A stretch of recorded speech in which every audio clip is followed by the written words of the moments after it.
तो hello everyone, हम लोग अपनी डिस्कशन को कंटिन्यू करते हैं प्रीवियस जगह से। अब हम लोगों के पास टॉपिक जो है डिस्कस करने को वो है प्रिंसिपल्स ऑफ इकोलॉजी। इकोलॉजी के प्रिंसिपल्स क्या हैं, इनसे डायरेक्ट क्वेश्चन आते हैं, तो ये आपको ज़्यादा अच्छे से पता होने चाहिए। ठीक है, सबसे पहला प्रिंसिपल है एडेप्टेशन। सबसे पहला प्रिंसिपल है एडेप्टेशन। एडेप्टेशन क्या होता है? अडेप्टेशन इज, ध्यान से सुनना, आराम से शब्दों को तोड़ तोड़कर, कोई जल्दबाजी वाली बात नहीं है। इट इज़ द अपीयरेंस या बिहेवियर या स्ट्रक्चर या मोड ऑफ लाइफ किसी भी ऑर्गेनिज्म की जो कि उसको वो कंडीशन दे दे कि वो एक पर्टिकुलर एनवायरनमेंट के अंदर सरवाइव कर सके। यानी कि एक ऑर्गेनिज्म की जिंदगी किस प्रकार से चल रही है एक पर्टिकुलर एनवायरनमेंट में और वो सरवाइव कैसे कर पा रहा है, डेफिनेटली वहाँ पर कुछ ना कुछ कंडीशंस तो अवेलेबल होंगी ना जिसकी वजह से वो सरवाइव कर पा रहा है। और उन कंडीशंस के चलते वो ऑर्गेनिज्म अडेप्ट कर गया वहाँ की कंडीशंस से। यानी कि अगर हम पहाड़ी इलाकों पे एकदम से जाएं, दिल्ली जैसी गर्मी के बाद, हमें कुछ दिन वहाँ पर कोल्ड रहेगा, छींकें आएंगी, हम फ्रीक्वेंटली बीमार पड़ेंगे। लेकिन अगर हम मान लो कि यूपीएससी क्लियर होने के बाद पोस्टिंग ही किसी पहाड़ी इलाके पर हो गई, कुछ टाइम के बाद एडजस्ट हो जाओगे। जैसे कई लोग एसी में नहीं सोते हैं, आप जैसे घर के बूढ़े बुजुर्गों से बात करोगे, वो एसी में नहीं सोते, rather than they prefer cooler, because छाती जाम हो जाना, ब्लॉक हो जाना, साइनस की दिक्कत, छींकें आना, कोल्ड एंड कफ की दिक्कत होना, ये फ्रीक्वेंट हो जाता है उनके साथ, क्योंकि आदत नहीं है, उन्होंने अपने ज़माने में ये चीज़ नहीं करी। लेकिन अब आपके घर पे परमानेंटली अगर दादा दादी नाना नानी रहते हैं और वो अगर आप मतलब काफ़ी सालों से एसी चला चला कर वो रह रहे हो, अब दे आर कंफर्टेबल इनफ। फिर भी वो बंद करवा देते हैं, लेकिन they are comfortable enough to sleep in AC. Temperature बढ़वा देंगे, वो हो सकता है थोड़ा चला के बंद करवा दे, लेकिन फिर भी क्यों? क्योंकि उनकी बॉडी अडेप्ट कर गई। लेकिन जिसने शुरू से नहीं देखा, आप उसको एकदम से वो ले आओ तो वो बीमार ही पड़ेगा। सर्दियों में जैसे एकदम से मयूर कोई ठंडे पानी से नहा ले, जैसे मैं नहाता हूँ, आप नहाते हो, आपने बताया, तो अब इनमें से अगर एकदम से कोई नहा ले जिसको गीज़र से नहाने की आदत है, तो वो फील करेगा ना वैसा कि मतलब वो बीमार है, उसको छींकें लगेंगी, पूरी सर्दियाँ वो बीमार रहेगा, है कि नहीं? आसान बात थोड़ी ना कि दिसंबर के महीने में किसी भी वक्त, मतलब चाहे दिन हो दोपहर हो कुछ भी हो, अब जैसे मैं सुबह 6 बजे उठ के ठंडे पानी से नहाता हूँ, हर कोई नहा लेगा क्या? बताओ ज़रा, बिना बीमार हुए?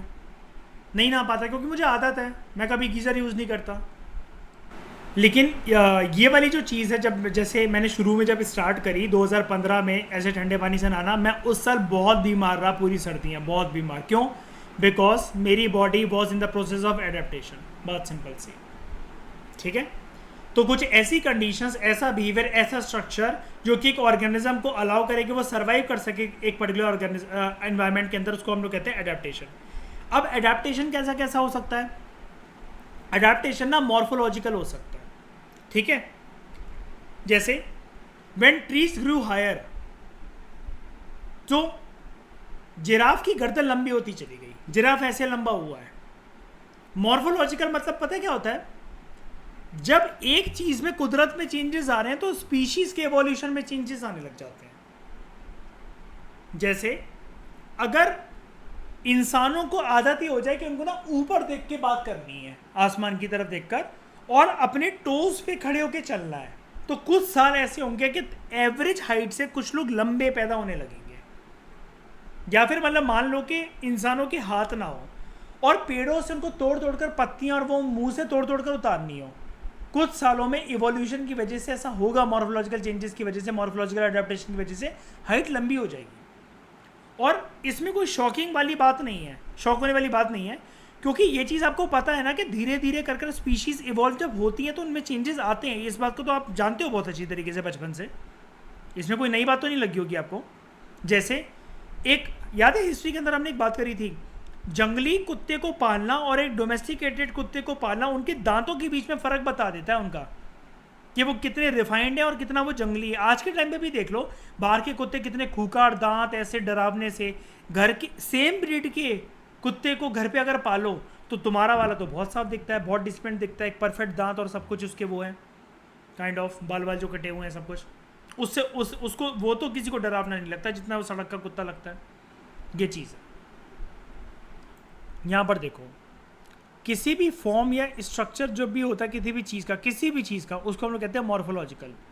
बायोलॉजी की ऐसी ब्रांच जो कि डील करती है एक particular form of living organisms के साथ और उनका रिलेशनशिप इन स्ट्रक्चर्स के साथ, कि मतलब मान लो जब इन्वायरमेंटल स्ट्रक्चर्स बदलेंगे तब उन ऑर्गेनिजम्स के अंदर चेंजेस आएंगे।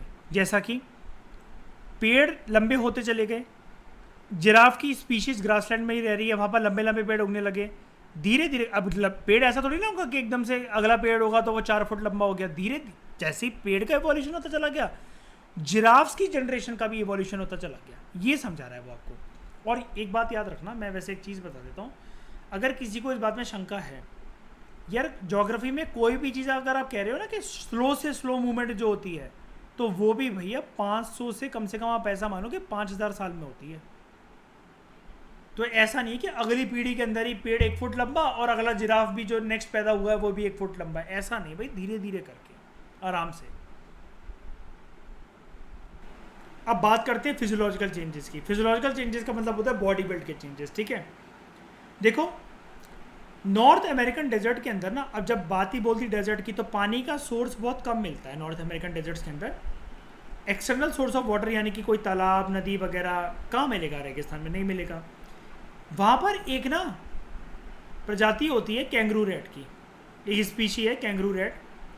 वो अपनी वाटर रिक्वायरमेंट को कैसे मीट करता है, एक प्रोसेस होता है internal fat oxidation. Internal fat oxidation जहाँ पर वाटर एक बाई प्रोडक्ट होता है। इसमें होता क्या है यार, काइंड ऑफ ना आप इसे कैमल की गर्दन की थैली से रिलेट कर लो। इसके पास एक एबिलिटी होती है कि अपने यूरिन को, अपने सूसू को ये कॉन्सेंट्रेट कर देता है ताकि minimum volume of water use हो अपने एक्सक्रीटरी प्रोडक्ट्स को रिमूव करने में।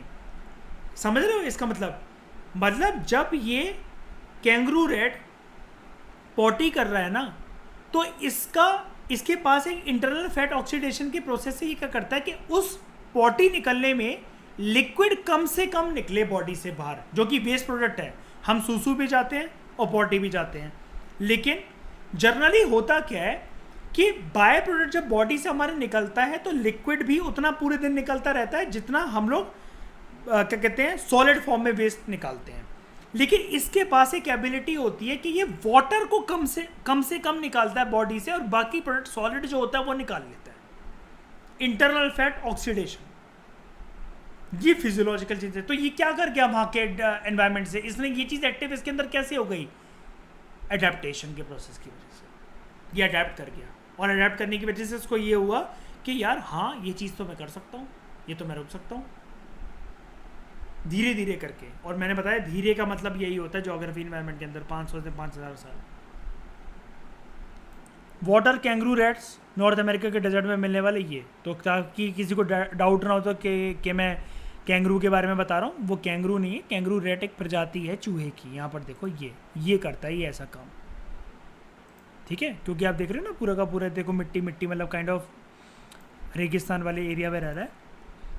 ये करता है कि अगर जब देखो छोटा सा ये है, लेकिन इसके बॉडी सिस्टम में भी आपने देखो पढ़ा कि वेस्ट मटेरियल जब ये भाई साहब बाहर निकाल रहे हैं अपनी बॉडी से, तो लिक्विड कम से कम निकालेंगे और सॉलिड तो पूरा निकाल देंगे, क्योंकि इनके पास इंटरनल फैट ऑक्सीडेशन का वो है। और देखने में है इतना प्यारा सा, इतना छोटा सा, लेकिन एबिलिटी देखो कितनी महान है इसके अंदर। This is kangaroo rat which is found in North American deserts. Normal जितने जो आपको, इसका एक और एग्जांपल दे रहा हूँ मैं, ये फिजियोलॉजिकल वाला। नॉर्मल जितने जैसे आपको पेड़ पौधे तो जंगलों में अक्सर मिल जाएंगे, उनके अंदर ना अगर आप चेक करोगे तो वाटरी कंटेंट ज़्यादा होता है, बहुत ज़्यादा पानी का कंटेंट बहुत ज़्यादा होगा। लेकिन कैक्टस के अंदर इतना नहीं होता पानी का कंटेंट। लेकिन एक बात बताओ, जब कंटेंट नहीं होता सर्वाइव भी साला कर लेता और पानी नहीं डालते, कैक्टस को बोलते हैं कि पानी की ज़रूरत नहीं है उसे, सर्वाइव कैसे कर रहा है, हरा भरा कैसे है। या एलोवेरा की बात कर लो, पानी वानी ना डालने कोई फ़र्क नहीं पड़ता कि एलोवेरा का जेल नहीं बनेगा, वो नहीं बनेगा। ऐसा कैसे?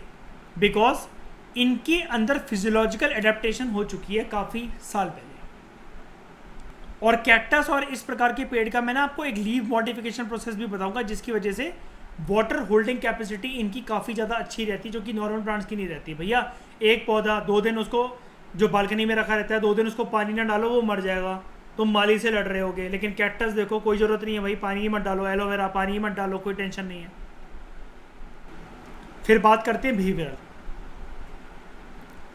Animals migrating temporarily to a less stressful habitat. ठीक है, टेम्पररी टाइम पर जब लेस स्ट्रेसफुल हैबिटेट में जब एनिमल्स माइग्रेट करते हैं, वो होती है उनका एक बिहेवियरल अडेप्टेशन। यानी कि मैंने बताया था कि मैं कुछ टाइम के बाद बताऊंगा कि क्यों ऐसी यार यूरोप से एक छोटी सी चिड़िया उड़कर इतने हज़ारों किलोमीटर ट्रैवल कर कर इंडिया या फिर यहाँ पर ही चली आती है। या फिर एक ऐसा मान लो, ऋषिकुल्या कोस्ट का नाम सुना होगा जिसमें आपने, टोटोइज आते हैं अंडे देने हर साल, मास रोस्टिंग होती है, हैं? ऑलिव रिडली टर्टल, सबने सुना होगा इसके बारे में। ये क्यों करते हैं ऐसा? क्यों वहीं पर आकर क्यों बच्चे देने, यहीं बच्चे दूंगा, यहीं ऐसा क्यों? Because of this phenomena, behavioural adaptation. उनके लिए वो ना, हाँ, वो प्रेग्नेंट जब वो होते हैं ना, तो उनके टाइम पर वहाँ पर बीच पर आना ना, वो उनके लिए लेस स्ट्रेसफुल हैबिटेट होता है। ये वाला पॉइंट ना बहुत लोगों से जो ऑडिशन से बिलोंग करते हैं उनसे इंटरव्यू में पूछा जाता है हर साल, वो बता नहीं पाते हैं, स्टेट पीएससी में भी और यूपीएससी में भी।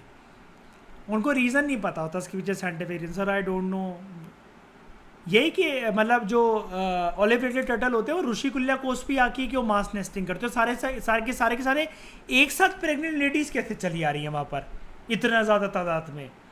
उसके पीछे रीज़न यही होता है कि उनका बिहेवियर, एक वर्ड यूज़ करना होता है बस इंटरव्यू में बैठकर कि सर बिहेवियरल अडेप्टेशन इसके पीछे साइंटिफिक फिनोमेना रिस्पॉन्सिबल है, because they consider that particular beach coast and its environment as less stressful habitat for them during their pregnancy till they give birth to a tortoise baby, turtle baby वैसे बोलना चाहिए। मैं फ़र्क वैसे बताऊंगा, मैं तो एक लेमन लैंग्वेज के अंदर बात कर रहा हूँ, टॉर्टोइस टर्टल के अंदर भी फ़र्क बताऊंगा कि इनके अंदर फ़र्क क्या होता है, क्रोकोडाइल और घड़ियाल के बीच में भी फ़र्क बताऊंगा। एडेप्टेशन के एग्जाम्पल्स देखो। सबसे पहले कुछ मॉर्फोलॉजिकल एग्जांपल्स देखते हैं। मॉर्फोलॉजिकल क्या था? आई रिपीट, कि जब किसी एनवायरमेंटल कंडीशंस के अंदर या चीज़ों के अंदर चेंजेस आ रहे हैं तो उसकी वजह से स्पीशीज़ अपने आप को बदल रहे हैं। बड़े सारे डेजर्ट प्लांट्स के ना बहुत ज़्यादा थिक क्यूटिकल होते हैं। ये क्यूटिकल वर्ड का मतलब क्या होता है, किसी को पता है? उनकी पत्तियों के ऊपर ये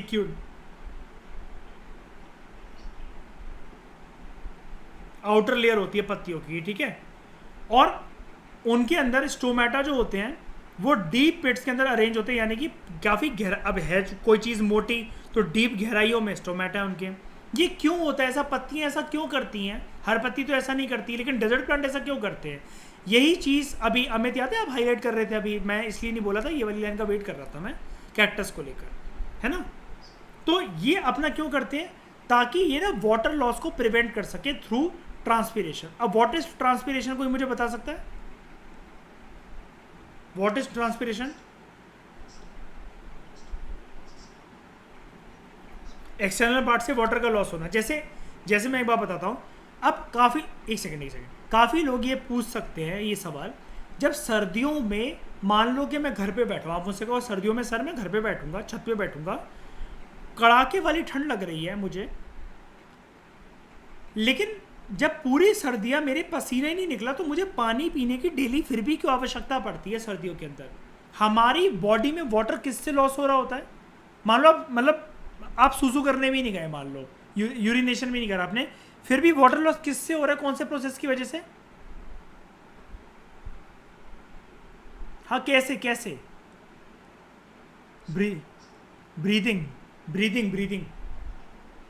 ब्रीदिंग से हो रहा है।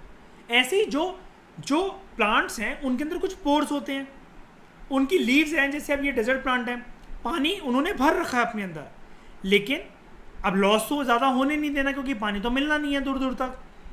तो उनके स्टोमेटा के अंदर डीप पिट्स होती हैं जिसकी वजह से ट्रांसपीरेशन की प्रोसेस की वजह से पानी लॉस ना हो, तो वो क्या करते हैं, उनकी लीव्स पर एक ऐसा स्ट्रक्चर वो लोग मतलब by birth he, by default तो नहीं कहना चाहिए, सॉरी, मतलब बाय वेरियस इवोल्यूशनरी फीचर्स की वजह से वो थिक क्यूटिकल डेवलप कर लेते हैं। अब ये क्यूटिकल या फिर ये जो स्टोमेटा डीपली अरेंज होते हैं कैसे होते हैं, मैं पहले सबसे पहले क्यूटिकल दिखाता हूँ आपको। यहाँ पर देखो, आउटर सेलुलर लेयर जो होती है उसको हम लोग क्यूटिकल कहते हैं। अब प्लांट्स के अंदर आपको देखना है तो ये आउटर कवरेज, ऊपर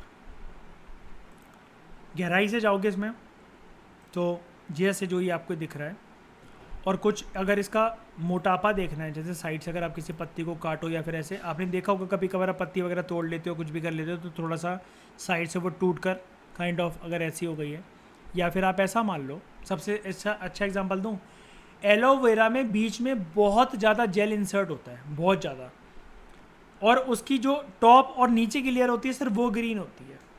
अब वो भी तो एक प्रकार से सूखा ही वो मतलब पेड़ है, उसको भी ज़्यादा पानी कहाँ चाहिए होता है बताओ। ये देखो एलोवेरा का मैं वैसे दिखाता हूँ, ये देखो परफेक्ट एग्जांपल, बीच में कितनी पूरी जेल की लेयर है, ऊपर और नीचे ग्रीन कवरिंग है सिर्फ। ये देखो, देखा ही होगा वैसे रियल लाइफ में सबने, तो मैं तो एक बात बता रहा हूँ।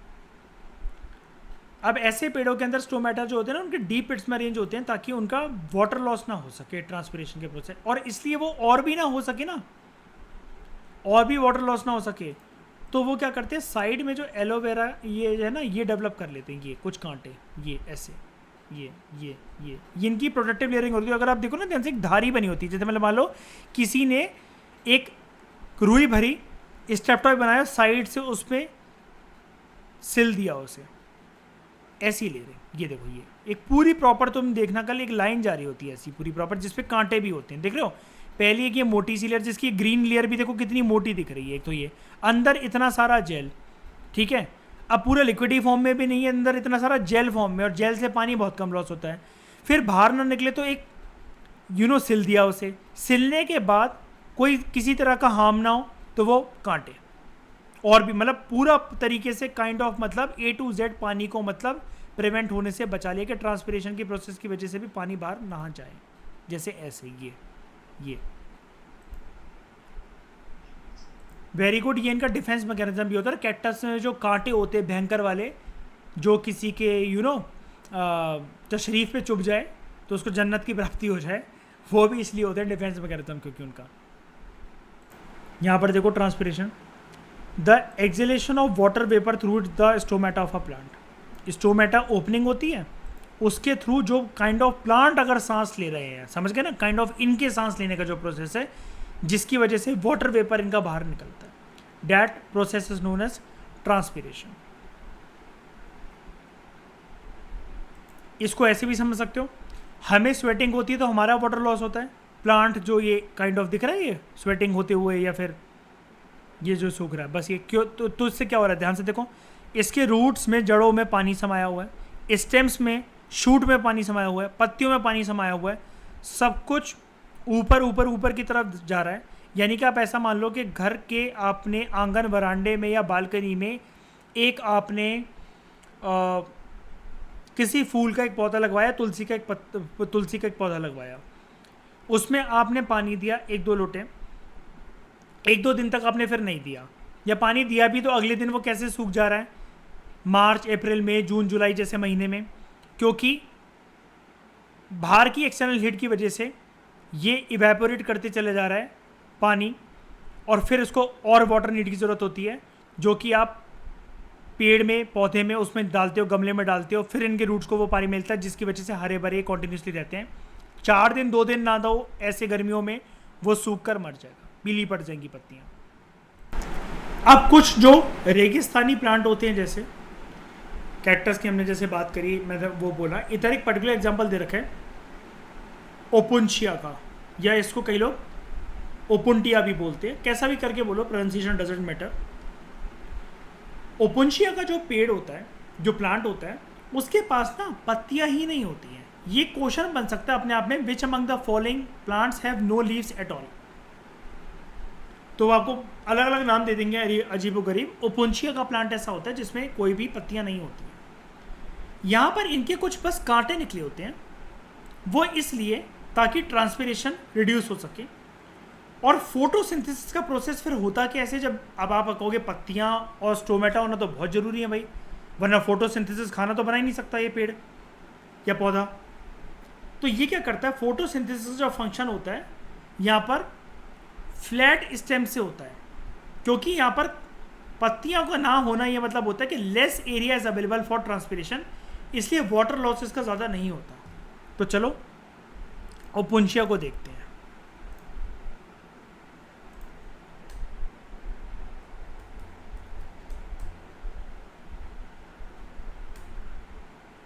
ये देखो अब रिकॉग्नाइज हो गया होगा, ये ऐसे लोगों को देखा भी होगा रखे हुए पेड़, ये वाला।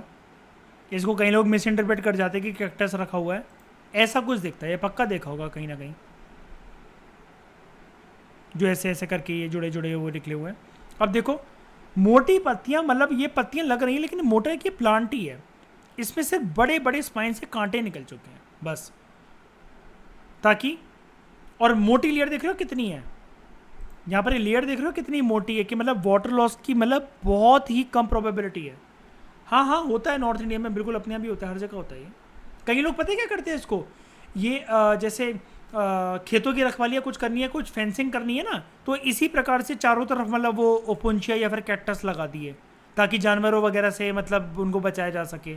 कोई फसल, पेड़ पौधे, गार्डन वगैरह, या फिर कोई जैसे हॉर्टिकल्चर वगैरह प्रैक्टिस करता है ना, तो वो चारों तरफ ऐसे लगा देता है फेंसिंग। अगर फेंसिंग अगर उसके पास लगाने का पैसा नहीं है तो बहुत सारे ओपुंशिया के प्लांट लिए और लगा दिए। इसी पे मैं बात कर रहा था कि शैली किसी को गिरा दे रहा था शरीफ के बल, एंड माइंड यू ये स्ट्रॉबेरीज नहीं है, अगर इनको खाओगे तो मौत हो सकती है, बहुत जहर होता है इनके अंदर, ठीक है।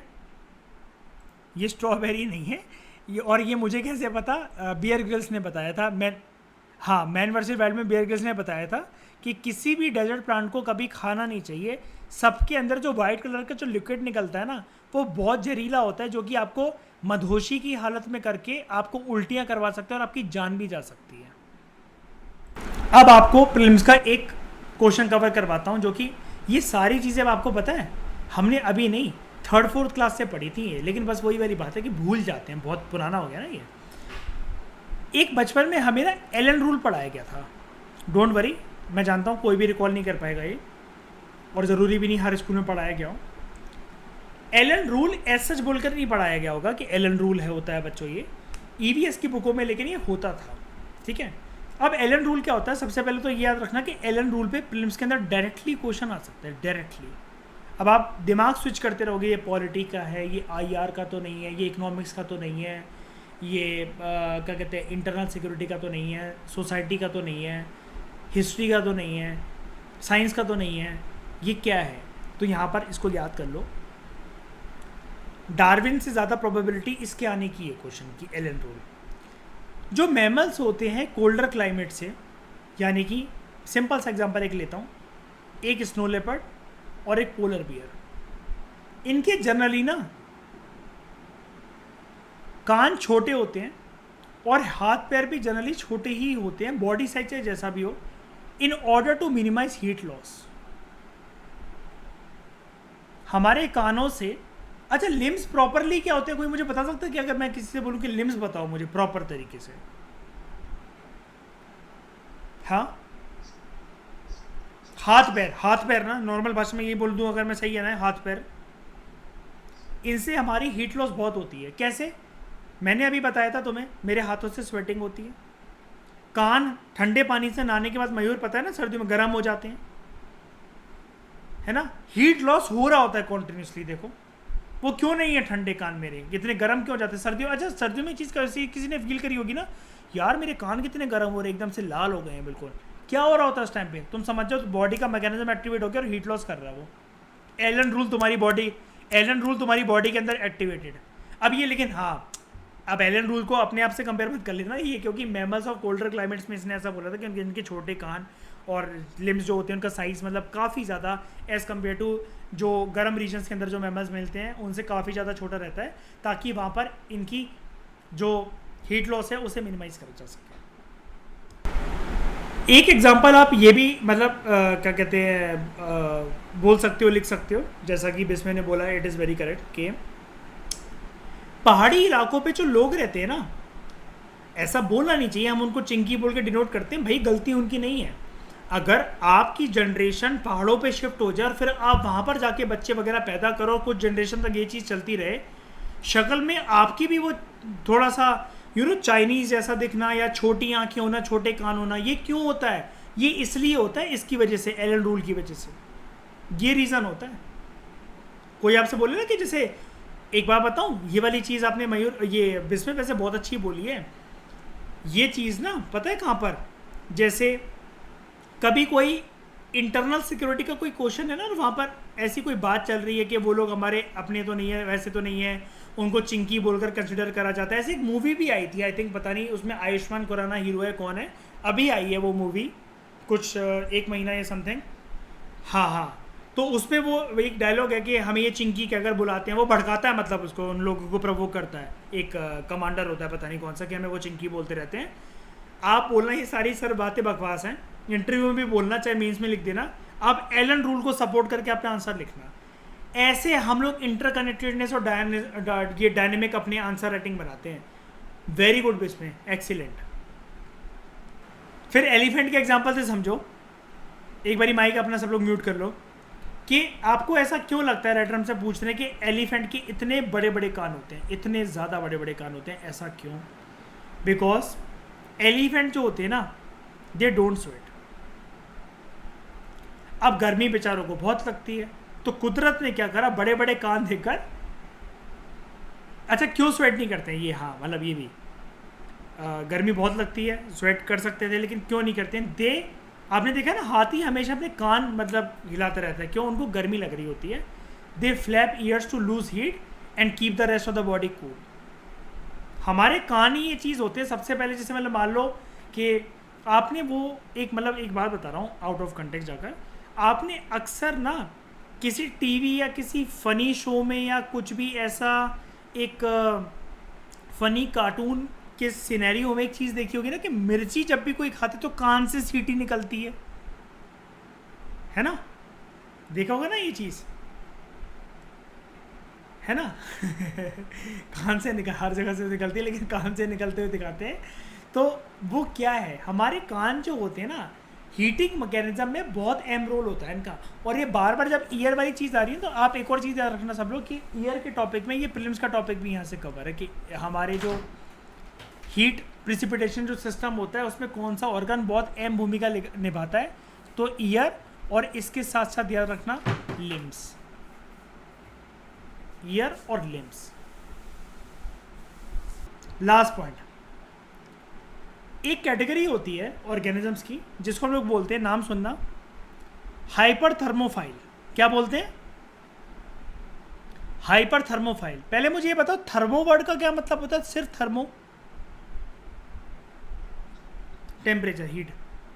तो अगर मैं इसके अगर हाइपर लगा दूं, इसका मतलब क्या? एक्सेस। और फाइल का मतलब होता है एडजस्ट करना। ये ऐसे ऑर्गेनिजम्स होते हैं जो कि थ्राइव का मतलब सर्वाइव ही होता है, अगर कोई नहीं जानता मैं बता देता हूँ। थ्राइव का मतलब सर्वाइव होता है, जो कि एक्सट्रीमली हॉट एनवायरनमेंट के अंदर, देखो हॉट मतलब थर्मो, एक्सट्रीमली मतलब हाइपर हॉट एनवायरनमेंट के अंदर सर्वाइव कर सकते हैं 60 डिग्री सेल्सियस तक भी। अब ये कौन होते हैं भाई साहब? एक बैक्टीरिया का नाम है आर्के बैक्टीरिया, या आर्का बैक्टीरिया भी इसको कहते हैं। हॉट स्प्रिंग्स जो होती है ना, हॉट स्प्रिंग्स जानते हो कि तुम लोग, जमीन है, हॉट स्प्रिंग मतलब जमीन के कुछ ऐसे कोने होते हैं, कुछ ऐसे ऐसे होते हैं जहां पर गरम गरम पानी निकलता है। हेमकुंड साहिब का नाम सुना होगा सबने। हाँ, अंदर से मैग्मा जो होता है, हाँ वो काफ़ी ज़्यादा, वो ऊपर जो उसके पानी के स्रोत होता है उसको गर्म कर देता है, और लोग सोचते हैं ये जादू ही है, ये मैजिकल है, कि इस ठंडी जगह पर भी गरम गरम पानी निकल रहा है। ऐसा नहीं होता, उनको बोलो साइंस पढ़ो। हॉट स्प्रिंग्स कहते हैं उनको। और डीप सी हाइड्रोथर्मल जो वेंट्स होती है ना, जहाँ से गरम गरम पानी या फिर कुछ मोल्टन मैग्मा अंदर से पानी को गर्म करके कुछ हॉट स्प्रिंग्स और कुछ हॉट वाटर जो बना रहा होता है, तो यहाँ पर आपको बैक्टीरिया देखने को मिलते हैं, आर्काई बैक्टीरिया। ये ऐसे 60 डिग्री टेम्परेचर उससे ज़्यादा भी उसके अंदर सर्वाइव कर लेते हैं। ठीक है, तो इस डिस्कशन में दोस्तों फिलहाल इतना ही। Thank you very much for discussion.